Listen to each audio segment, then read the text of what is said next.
Olá, bom dia a todos, bem-vindos ao Flash Imobiliário aqui na sua, na nossa TV Jangadeiro, a casa do mercado imobiliário da TV Cearense. Esse programa que está fazendo muito sucesso porque a gente só conversa com campeões, a gente só traz campeões para cá, conversando de igual para igual sobre mercado imobiliário. E se tem uma coisa que interessa para todo mundo, meus amigos, é imóvel. Afinal de contas, o imóvel é um sonho de qualquer um. Mas hoje o programa vai ser um pouco diferente. Eu estou recebendo aqui, com muita honra, muita satisfação, meu amigo Daniel Demétrio. Ele é CEO, ele é proprietário da M7 Investimentos, uma grande empresa de administração de patrimônios. Tudo bem, Daniel? Tudo bom, Ricardo. E você? Tudo jóia, meu amigo. Daniel, o que é uma empresa de administração de patrimônios? O que é que você faz com o patrimônio dos outros? Fala um pouquinho da tua história pessoal e da história da tua empresa como, repito, administradora de patrimônios. Ricardo, bom dia. Prazer estar aqui com você. Vamos lá. A nossa empresa, ela não é uma gestora de recursos, tá? Então, assim, nós somos assessores de investimento, né? Então, como é que consiste esse modelo? Esse modelo consiste no seguinte: nós temos acesso à plataforma da XP Investimentos, que é uma plataforma de investimentos que a gente chama aberta, porque a partir do momento que você abre a conta na corretora da XP, você tem acesso ao mercado financeiro como um todo. E isso para a gente faz total sentido, porque quando eu trabalhava em banco, eu tinha uma dor, porque eu verificava que na relação dos bancos com os seus clientes, existe um conflito de interesse, né? Não é culpa dos bancos, pelo amor de Deus, eu acho que o modelo é assim, né? E quando você tem acesso a uma plataforma da XP, por exemplo, tá? Que você estando lá, você tem acesso ao mercado financeiro como um todo, qual é o nosso trabalho? O nosso trabalho é em conjunto com o investidor, né? Nós verificarmos o perfil daquele investidor, seja ele uma família ou uma empresa, né? Identificar a demanda, o perfil e com isso, cuidadosamente verificado, você identificar, tá? Naquela grande diversidade de possibilidade de investimento, o que é que melhor se adequa para aquele caso. Para aquele caso. Bom, então você, lendo lá o perfil da tua empresa na internet, no teu site tem lá administradora de patrimônio. Isso. Mas na verdade é um administrador de patrimônio definido por uma pessoa ou empresa. Tipo, eu tenho X mil para investir, eu queria que você aplicasse da melhor forma esse investimento. É isso o que a M7 não é isso? Eu tenho um cuidado muito grande porque, assim, eu não tenho uma procuração como um gestor de recurso tem. Então, eu não tenho uma procuração de um investidor para me fazer o que eu quiser com o dinheiro dele, né? Nós temos muito cuidado com esse tipo de relação, porque a gente é fiscalizado, nós mas somos... a empresa é uma gestora de patrimônio. A gente faz uma gestão de patrimônio, certo. Tá certo? E nós temos uma área de crédito lá, que é uma área mais antiga, e tem uma empresa, que é a M7, que ela cuida dos investimentos das pessoas e das empresas. Entendi. E aí a gente faz isso em 4 mãos com o investidor. Isso não é uma gestão de recurso, né? Nós somos assessores e a gente faz essa discussão e a palavra final é do cliente. É do cliente. Bom, a gente aconselha. Você falou em assessoria na gestão de patrimônio, isso, né? E você falou na XP Investimentos. Qual é a relação da tua empresa ou das tuas empresas e sua com a XP Investimentos? Eu tenho uma pessoa jurídica, que é uma sociedade, tenho outros sócios, que essa empresa ela tem um contrato de distribuição dos produtos disponíveis no portal da XP. Então a gente distribui os produtos ofertados pela XP. E a gente tem escritório aqui pelo Nordeste, né, e sul do país também, Sudeste. Entendi. Então, dentro do portfólio de investimento da XP, você vai escolher o que mais se adequa àquele patrimônio que você está gerindo e vai aplicar o dinheiro lá. Eu acho que faz sentido ficar claro, Ricardo. Todo mundo pergunta que a XP está bombando. Rapaz, é um coqueluche, né? Porque é o seguinte, ela abriu capital agora... O pessoal fica em casa até de madrugada lá fazendo investimento e ninguém entende bem por que está isso, né? Porque é o seguinte, como eu falei no começo, o modelo de investimento típico aqui no país é o seguinte: as pessoas geralmente, quase na sua totalidade, elas alocam o seu recurso nos bancos que têm conta corrente. Então você, desde pequeno, tem a conta naquele banco. Naturalmente, a sua poupança que você faz ao longo da vida, você deixa lá naquele banco. Isso pode acontecer? Pode, não tem problema nenhum. O que é que a XP faz? Ela copiou o modelo americano que diz o seguinte: rapaz, ao invés de você alocar o recurso no banco que você tem conta, por que você não olha para o mercado como um todo? E aí você tem um assessor de investimento. Você não fica preso. Você não fica preso. É porque eu acho que existe apesar de que o banco ele podia investir onde ele quiser, né? É porque hoje no mercado bancário, Ricardo, é um oligopólio, né? Então você tem poucos entes bancários que dominam a oferta daquele serviço, né? Ou seja, a XP ela democratizou um pouco mais. A XP ela democratiza porque ela distribui várias outras casas, gestora de recursos, que você pode verificar algo melhor para o seu perfil. Então, esse modelo de plataforma aberta, né, que elimina o conflito de interesse na relação do investidor com a instituição financeira, isso é o grande quê do modelo da XP. Perfeito. Para quem não sabe, a XP Investimentos, essa coqueluche no mercado, tem mais de 5 mil assessores. E o meu amigo Daniel aqui foi escolhido ano passado, em 2019, como um dos 4 melhores assessores da XP no Brasil. Não é verdade, meu amigo Daniel? Foi verdade. Ele é muito humilde aqui, mas o bicho é campeão. Eu queria saber de você, o que é que representou isso para a tua carreira, para o teu currículo e para as tuas empresas, esse título de top 4, né, dos 4 melhores do Brasil? Ricardo, eu vou ser muito sincero com você. Estou muito à vontade aqui com você. Do ponto de vista pessoal, não foi uma coisa boa, né? Você se coloca, o fato de você estar na vitrine dessa forma, pessoalmente falando, não foi uma coisa que me deixou muito confortável. Mas para o meu trabalho, para a minha sociedade, claro que foi muito bom, porque querendo ou não, é um grande reconhecimento para o nosso trabalho. Esse prêmio não é o cara que vai lá e se inscreve, nem nada não. Ele é um reconhecimento natural da XP. Você não se coloca à disposição, você é escolhido mesmo. É avisado que... Porque é o seguinte, todo ano, Ricardo, em julho, cada mês de julho, anualmente, tem o maior evento de investimento do mundo, que é a Expert, que é em São Paulo. É o maior evento, né, do mundo na área de investimentos. E eles elegem lá alguns... É um awards, eles elegem alguns prêmios individuais, prêmios coletivos. E individualmente falando, eu concorri ao assessor do ano. Foi um negócio muito legal, porque foi o primeiro do Norte e Nordeste em 10 anos de prêmio que chegou na lista final dos top 4. Foi. Que coisa. Mas eu sempre gosto de citar, e eu até peço licença 10 segundinhos aqui, para exaltar que no meu trabalho, no meu negócio, ninguém faz nada só, né? Eu tenho uma equipe... Eu tenho um time, né, que eu asseguro a você que é muito melhor do que eu. E eu não estou sendo humilde, falsa modéstia, o povo lá é muito bom. E eu aprendo com eles todo dia. Então, esse prêmio foi um prêmio individual, mas é óbvio que eu divido, o mérito é todo do time. Da equipe. Total. O pessoal deve estar se perguntando assim, Ricardo, tu é doido? Tu trouxe um cabo do mercado financeiro para falar de um programa imobiliário? Eu vou dizer o porquê de eu ter trazido aqui esse campeão, que o cara está entre o primeiro do Nordeste, está entre os 4 melhores assessores da XP Investimentos em 2019, não é pouca coisa, é muita coisa, o cara é bom mesmo. Mas existe uma coisa chamada fundo imobiliário. Eu acho que todos vocês... de alguma forma já deve ter ouvido falar nesse tal de fundo imobiliário. O que é o fundo imobiliário? Onde é que ele investe os seus recursos? Como é que se forma? Nós vamos conhecer tudo sobre o fundo imobiliário depois do nosso intervalo comercial. E esse fundo imobiliário vai corroborar mais uma vez com o que eu digo. Imóvel é um negócio tão bom que até o mercado financeiro criou um fundo para investir em imóveis. Vamos já saber tudo sobre fundos imobiliários. Daqui a pouquinho a gente volta.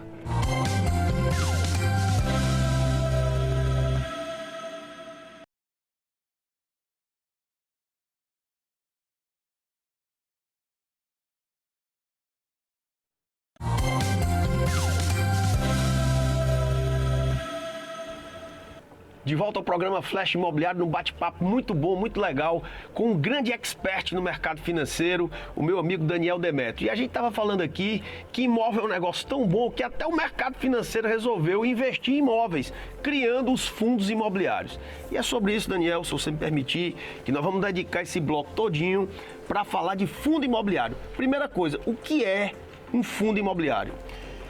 Ricardo, antes de falar sobre fundo imobiliário, é muito interessante a gente saber o que é um fundo de investimento, né? Então, o que é um fundo de investimento? Porque tudo hoje é fundo, tudo é fundo, né? Então, assim, o que é um fundo de investimento? Quando você ouvir falar nesse termo, claro que é muito mais coisa, mas tem duas perguntas fundamentais que a gente deve ter em mente. Um fundo de investimento. Quem é o gestor desse fundo? Né? Então, assim, é uma pessoa física que ele vai estar vinculado a uma casa, né? A uma gestora de recursos, que ele é o responsável pela gestão do patrimônio líquido daquele fundo. Então, primeira pergunta, quem é o gestor? A segunda pergunta, quando você fala em fundo de investimento, é o seguinte: qual é a estratégia da constituição daquele fundo, tá? Então, assim, fundo imobiliário é exatamente isso. A estratégia de alocação daquele patrimônio líquido, né, alocado pelos cotistas naquele fundo, é exatamente compra de ativos imobiliários, a atuação no mercado imobiliário. Compra de imóveis, né? Então, isso é a tese de um fundo imobiliário, que você vai ter um gestor que vai ser o responsável pela atuação, pela estratégia de alocação desse fundo imobiliário de acordo com o regulamento. Porque, antes de tudo, você faz um regulamento muito bem claro, você está submetido às regras da CVM, Bolsa de Valor, todos os compliances, né? Auditorias do mercado de capitais, né? Então você tem um regulamento muito claro definindo qual o tipo de investimento que aquele fundo vai fazer. E o gestor, ele coloca em prática isso no dia a dia. Então isso é um fundo imobiliário. Vamos lá, então você explicou bem, porque você está sendo muito didático e para as pessoas que estão nos assistindo, tem que entender o que ser muito técnico, né? Tem que entender o que a gente está dizendo. Então, o fundo, pessoal, e você me corrija se eu estiver errado, é um grupo de pessoas que se unem formando um condomínio, né? E juntam seus recursos e vão juntar esses recursos para fazer um investimento. No caso do fundo imobiliário, esse investimento é em imóveis. Não é outra coisa, não. É numa casa, é numa sala comercial, é num apartamento, é num shopping, é num galpão. Isso. Né? Agora, o fundo imobiliário, ele para ser um fundo, ele tem que ter valores muito altos, né? Então, qual é o menor valor para um fundo investir? Salvo engano, é 80 milhões de reais, né? E a pergunta, qual é a vantagem de um investimento no fundo imobiliário? É o aluguel? Ele visa mais o aluguel do imóvel? Ou é a compra e venda ganhando dinheiro? Qual é a essência do investimento imobiliário dos fundos? Vamos lá. Eu acho que a gente deve primeiro separar os papéis. Vamos pensar primeiramente no papel do cotista, né? No papel do investidor, que eventualmente deseja ter uma parcela do seu patrimônio alocado em ativos imobiliários. Muitas vezes o cara não tem 500 mil reais, 400 mil reais, 1 milhão de reais para poder comprar um imóvel ou comprar uma participação no shopping, comprar um imóvel para alugar, né? Então ele pode procurar no mercado de capitais diversas opções, Ricardo, diversas opções de fundos imobiliários. Vou lhe dar um exemplo. Existem fundos imobiliários que compram participação em shopping center.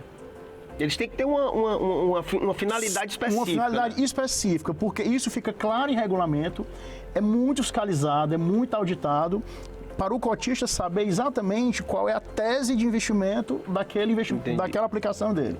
Então você tem fundos imobiliários, Ricardo, por exemplo, tem muita gente que fala, né? Eu quero demais comprar uma casa e alugar para o Banco do Brasil, para a Caixa Econômica, para banco, né? Então existem fundos imobiliários criados exatamente para esse fim, que tem diversas unidades pelo Brasil todo. Sempre pensando a renda de aluguel, né? Sempre pensando em renda de aluguel. Você vê como imóvel é um negócio bom, que o aluguel está sendo um negócio de interesse do mercado financeiro. Total. Isso é inflação baixa, né? Ricardo, a Selic lá embaixo. Inflação baixa, taxa de inflação controlada, né? Taxa de juros muito baixa. No longo prazo, as pessoas precisam pensar em maneiras alternativas de investir o seu recurso. O próprio mercado financeiro identificou o imóvel como uma dessas alternativas, não é verdade? Então, os fundos imobiliários, todos eles, hoje em dia, você tem um site daquele fundo, que fica claro lá toda a estratégia. Qual é o imóvel que você está investindo? Qual o imóvel. E ainda é um mercado muito pequeno, né? Então, as pessoas hoje, como o mercado é muito pequeno, as pessoas que estão alocando recursos, uma parte dos seus recursos nesse tipo de investimento, eles estão procurando exatamente isso que você falou, renda, aluguel. Aluguel. E é uma forma, não sei se a minha visão está correta, de democratizar o investimento imobiliário. É como Sem você dúvida. falou, eu posso não ter dinheiro, eu sou doido para ser dono de um shopping. Exatamente. Mas eu não tenho condição, eu só tenho aqui R$1.000, R$2.000, e aí não, aí você vai ser dono desse shopping, porque você vai investir num fundo imobiliário Exatamente. que tem participação no shopping tal, tal e tal. Né? É assim, né? As vantagens de investimento para a pessoa física no fundo imobiliário são muito grandes, Ricardo. É verdade que tem um imposto, é zero imposto? Como é que é? Porque é o seguinte, quando você aloca no fundo imobiliário, né, você recebe o aluguel mensal. Esse aluguel é isento de imposto de renda para a pessoa física. Poxa. Esse aluguel mensal, tá? E aí é o seguinte, qual é a grande vantagem? A grande vantagem é que você pode comprar uma cota de fundo imobiliário por R$100. Eu vi um dia desse que tinha um fundo imobiliário, confesso que eu não sei aonde, eu li ano passado. Captando aplicações a A aplicação partir de... mínima era R$4. Era um hotel, não sei aonde, que a aplicação Não mínima tem era limite R$4. não, pode ser R$1, 4, 100... Não, 4 foi o menor que eu vi. O preço médio é uns R$100. R$100. Quer dizer que com R$4 o cara pode ser sócio Do hotel. do shopping ou do hotel. Do hotel. Né? Nesse caso, era um hotel, mas eu confesso que não é algo muito comum, não. Uma média é 100, R$1.000, R$500 é toda hora, né? Então, você pode, com um valor pequeno, ser sócio de uma casa, de um shopping, entendeu? O tempo está chegando ao final desse bloco, rapaz, e eu queria só te fazer a seguinte pergunta. Na tua diversificação de investimentos dos patrimônios que você administra, você tem colocado os imóveis, no caso os fundos imobiliários, dúvida, como prioridade, está sempre investindo, e o rendimento deles tem sido bom? Como nós falamos há pouco, Ricardo, a gente está num cenário de taxa de juros muito baixa, Selic baixa, inflação controlada, isso tudo no perfil de longo prazo. Então, para as pessoas obterem um pouco mais de vantagem, de rendimento nos seus investimentos, faz sentido elevar um pouco a volatilidade, ou seja, ser um pouco menos averso a risco. Entendi. Dentro dessa estratégia... Menos conservador, né? Menos conservador. Então, faz sentido um percentual, de acordo com o perfil de cada um, em fundos imobiliários. Com certeza. Bom, é uma conversa muito legal aqui com meu amigo Daniel Demétrio, da M7 Investimentos, um dos 4 melhores assessores da XP Investimentos em 2019, falando aqui sobre mercado de capitais, mercado financeiro, mas principalmente sobre fundos imobiliários, o que leva a crer que imóvel é um negócio tão bom que até o mercado financeiro aplica e investe realmente em imóveis. Vamos dar um rápido intervalo comercial e depois desse bloco a gente vai conversar com José Carlos Gama, que é vice-presidente do Sinduscon, sobre a verticalização de Fortaleza. Daqui a pouquinho a gente volta.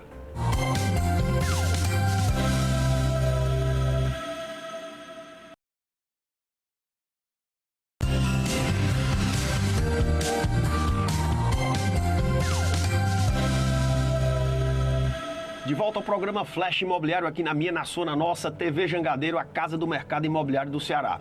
Dessa vez eu vou receber aqui, nesse último bloco do programa, o meu amigo José Carlos Gama, que é vice-presidente do Sinduscon Ceará, o Sindicato da Construção, e ele também é presidente do Conselho Jurídico da CEBIC, que é a Câmara Brasileira da Indústria da Construção. Tudo bem, Gama? Tudo bem, Ricardo. Prazer imenso estar no seu programa. Prazer todo meu. Bom, nós vamos falar aqui, Gama, sobre a verticalização da cidade de Fortaleza. A legislação mudou, né? E em 2015 veio a lei da outorga onerosa, que flexibilizou, tirou as amarras do setor imobiliário. Hoje você já tem aqui vários projetos viabilizados de prédios que são chamados arranha-céus. Prédios com 30, 40, 50 andares ou mais, colocando Fortaleza no seu devido lugar entre as grandes metrópoles do mundo. Pergunta que eu lhe faço, você como profundo conhecedor de legislação e também um empresário do mercado imobiliário, você acha que a sociedade de Fortaleza, a cidade ganhou com essa liberalização da verticalização da cidade ou não? Fortaleza vai perder com isso? Qual é a sua visão? Tá. Importante, Ricardo, chamar a atenção do ouvinte de que esse instrumento urbanístico de alteração de uso, outorga onerosa pela alteração de uso, está previsto no Estatuto da Cidade, que é uma lei federal desde 2001. Tá? E no município de Fortaleza veio a partir da lei de 2015. Né? Eu acho sim que todas as partes envolvidas saem ganhando. Por quê? Porque na alteração de uso, o incorporador está pagando um solo virtual para que efetivamente ele possa extrapolar os indicadores urbanísticos previstos para aquela determinada região. E esses recursos não podem ir para o caixa único do município. Eles vão para um fundo específico, onde só poderá ser utilizado exatamente para reduzir o déficit habitacional do município, principalmente para a classe de menos favorecida. O que o Gama quer falar efetivamente é o seguinte, é porque antes, na legislação anterior e na própria, na atual, existe um índice construtivo para um determinado terreno. Vamos supor que você tem um terreno de 1.000 metros quadrados. Em cima daquele terreno, você usa esse índice, multiplica por X e você tem o que você pode construir de área vertical nesse terreno. Além disso, tem recuo e tem o gabarito, que é a altura. Com essa legislação de 2005, houve uma flexibilização, ou seja, esses parâmetros construtivos originais podem ser extrapolados. Então, se antes você podia ir para 20 andares, agora você pode ir, não tem limite, a não ser o limite do COMAR, que é o comando da aeronáutica. Então, eu pergunto a você, Gama, existe limite da legislação atual para essa verticalização, para esse crescimento do mercado imobiliário, para essa extrapolação de índice ou não? Tudo está liberado desde que pague, desde que o consultor pague a prefeitura. Bom, a legislação de 2015, ela não traz esses limites. E é exatamente essa abertura de diálogo que o Sinduscom, a ASBEA, que é a Associação Brasileira dos Escritórios de Arquitetura, o IAB, estão abrindo novamente com a Secretaria de Urbanismo e Meio Ambiente. Por quê? Porque a sociedade acha que a necessidade da lei ser bastante objetiva, ela precisa ser transparente, ela não é uma legislação de um governo, ela é uma legislação de um município, de um estado. E para que isso, na verdade, possa ficar claro, a necessidade de você ter limites. Nem que esses limites, na verdade, sejam limites bastante favoráveis para a atividade do mercado imobiliário. Como eu bem disse no início, tá? Importante salientar que todas as partes ganham. Por quê? Porque aquelas pessoas que podem pagar pela compra, vamos chamar assim, desse solo virtual à prefeitura, está gerando recurso para o município que hoje não tem capacidade de investimento. E esses recursos, então, vão construir unidades habitacionais de interesse social. É uma forma de divisão de renda, né? É uma forma de você tirar de quem pode pagar e dar para quem menos tem, não é verdade? Exatamente. E tem que ir para a população mais carente, para habitação popular, não é isso? Isso, a lei é bem clara quais são, na realidade, os itens que o município pode aplicar aqueles recursos vindos da outorga onerosa da alteração de uso. Você falou que é a favor de limites, mas, Gama, no Brasil precisa de empregos, né? E o maior gerador de emprego do Brasil é a construção civil.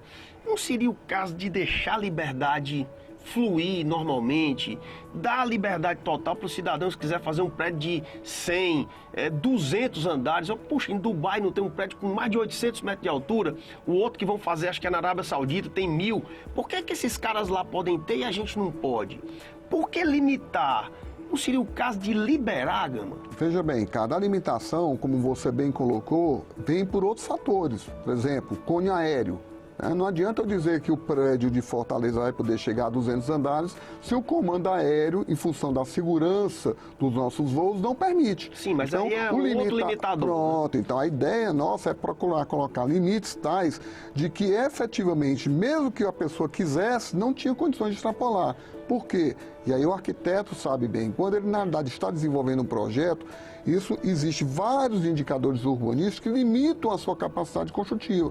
São os recursos, é a taxa de ocupação, é o índice de aproveitamento. Então, mesmo que você botasse limites infinitos, quando você faz a conjugação desses indicadores urbanísticos, você não conseguiria chegar a esse número. Então, o que a gente quer é exatamente isso. É transparência, regra de jogo igual para todos os players do mercado, de forma tal que a gente, na realidade, possa, dessa forma, construir uma fortaleza que todos merecem.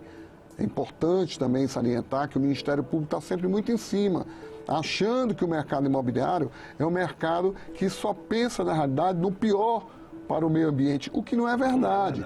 Antes de sermos, na realidade, incorporadores, nós somos cidadãos. Nós queremos, na realidade, de uma cidade boa de se viver para os nossos filhos, para os nossos netos. Então, esse sopesamento é que aí sim entram as entidades de classe para poder ver até onde se pode chegar sem trazer prejuízo para a nossa cidade. Eu acho que a verticalização, a liberdade do mercado imobiliário, ela é importante porque imagina você chegar numa cidade com aqueles belos prédios, né, de 50 andares, de 100 andares, de 80 andares, Eu tenho certeza que valoriza até a indústria do turismo, que é mais emprego, é uma coisa puxando a outra, uma coisa boa puxando outra coisa boa. É a construção gerando emprego, né? É o poder público gerando IPTU, pagando impostos e são mais empregos ainda sendo gerados porque o turista vai chegar aqui e vai ver não só as belezas naturais, mas vai ver também as belezas arquitetônicas e da construção civil de Fortaleza do Ceará. Gama, a gente estava falando aqui sobre, nos blocos anteriores, com o Daniel Demétrio, sobre fundos imobiliários. Eu queria que você traçasse assim um perfil do momento atual do mercado imobiliário. Você acha que os fundos imobiliários finalmente vão investir no Ceará? E como é que você vê a atual conjuntura com juro baixo, inflação sob controle para o mercado imobiliário? Nós estamos vivenciando um momento único para se investir em imóveis, para se comprar imóveis? Não resta a menor dúvida. O fundo de investimento imobiliário, na minha percepção, está ainda um pouco distante de chegar ao Ceará. Por quê? Porque o fundo precisa ter escala. O fundo precisa, na realidade, para que ele possa gerir os recursos necessários para esse tipo de empreendimento, ele precisa ter um volume de 80 a 100 milhões de reais. Então, efetivamente, as praças como São Paulo, Rio de Janeiro, o sudeste do país, levam esses recursos até mesmo por conta da segurança efetivamente existente dos produtos que lá se encontram, tá? Não resta a menor dúvida que é a saída para o mercado imobiliário. É mais uma saída para o mercado imobiliário.